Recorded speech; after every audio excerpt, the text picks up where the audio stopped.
This is Overcomplicated Life Hacks Volume 4, where we take problems with a simple remedy and go completely overboard with a superfluous solution. Engage. The American Dental Association recommends replacing your toothbrush every 3 to 4 months. That's right. So this simply won't do. But what about if you're in a pinch and you can't use Old Trusty? Well, don't use your fingers just yet because we've got you covered. All you're gonna need for this ingenious contraption is a freshly cleaned popsicle stick, some double-sided tape, and a common household sponge. Start by cutting off a piece of the sponge about 1 centimeter in width. We cut our slice in half so that it resembles the bristles of a common toothbrush. From there, rip off an appropriately sized piece of double-sided tape and affix it to the popsicle stick nice and firmly. Finally, take your sponge sliver and press it down over the tape. We'd recommend the scrubber side down towards the popsicle stick. That way you don't hurt your gums. As you can see from our stand-in tooth model, this thing works amazingly well, and it'll really save you in a bind. So there you have it, a true tour de force of tartar termination.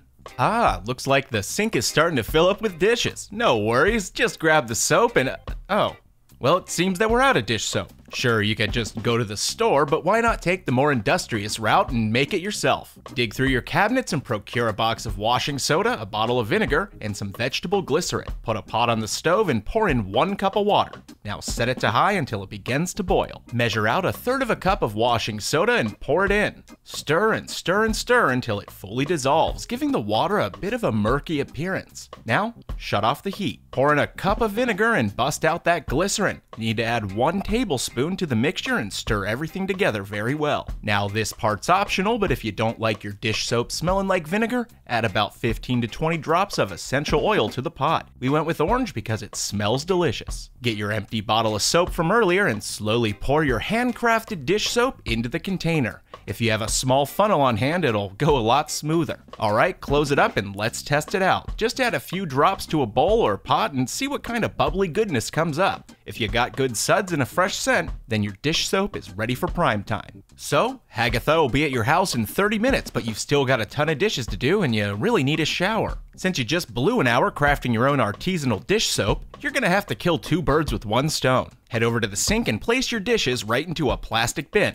Then mosey on over to your bathtub, or as we like to call it, the double-duty wash basin. Start by giving yourself a well-deserved scrub down. When you finally make it down to your legs, simply take some of your handmade dish soap and apply it right to your friendliest loofah. You may think that a loofah isn't the best thing to use, but it exfoliates your skin and dishware alike. Truly a match made in heaven. When your plates are all scrubbed up, lay them in the standing bathtub water to soak a little bit and to guarantee a sparkling finish. Alright, good. That's all taken care of. Now place your perfectly clean plateware on a towel and blast them with a high-powered hairdryer. It's just that simple, folks. Now who's coming to dinner?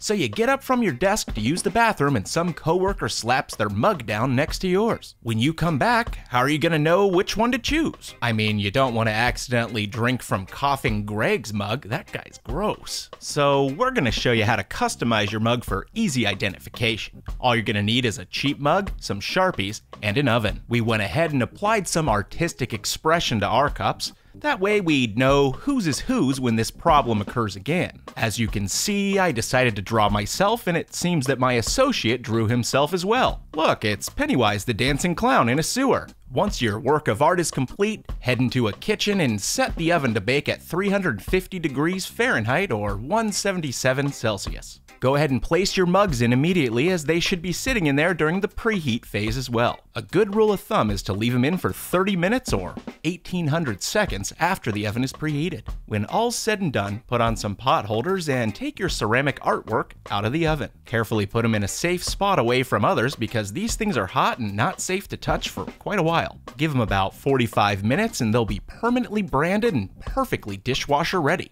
So next time you're at work, you'll always know which mug is a coworker's drink and which one has your Irish coffee in it. It's true, Swiffer sweepers are a handy addition to any household, but what do you do when you're in dire need of a spot sweep but you're out of Swiffer pads? Well, you handcraft your own. This environmentally conscious solution is also extremely economical. Just grab a spool of yarn, a crochet needle, and a seat on the couch. You'll be here a while. Now we'll show you how to get things started. Wrap the yarn over your finger clockwise. Now pull a loop of yarn through the ring you just created to make a slip knot. Next, put your needle through the slip knot with the hook side on the top. Are you paying attention?